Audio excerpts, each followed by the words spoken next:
കോഴിക്കോട് കൊടുവള്ളിയിൽ കാൽനട യാത്രക്കാരൻ ബൈക്കിടിച്ച് മരിച്ച സംഭവത്തിൽ അപകടത്തിന് കാരണമായ ബൈക്ക് ഓടിച്ചയാൾ പിടിയിലായി. രാജസ്ഥാൻ സ്വദേശി ജയറാം പ്രജാപതിയാണ് പിടിയിലായത്. ട്രെയിൻ യാത്രക്കിടെയാണ് പ്രതിയെ റെയിൽവേ പോലീസ് പിടികൂടിയത്. വാവാട് പട്ടരുമണ്ണിൽ സദാനന്ദൻ ആണ് രാവിലെ 8:30 വാവാട് അങ്ങാടിക്ക് സമീപത്തുണ്ടായ അപകടത്തിൽ മരണപ്പെട്ടത്. കൊടുവള്ളിയിൽ ചിത്ര പ്രസ് നടത്തുന്ന സദാനന്ദൻ മീൻ വാങ്ങി വീട്ടിലേക്ക് പോകുന്നതിനിടെ ബൈക്കിടിച്ച് വീഴ്ത്തുകയായിരുന്നു. കോഴിക്കോട് മെഡിക്കൽ കോളേജ് ആശുപത്രിയിൽ ചികിത്സയിലിരിക്കെയാണ് മരണം സംഭവിച്ചത്. News desk press Malayalam.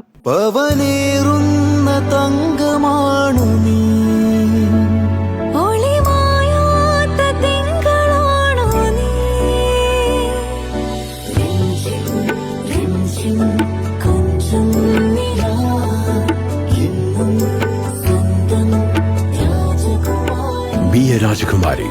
Rajakumari Gold and Diamonds. The trust of Travancore. Rajakumari.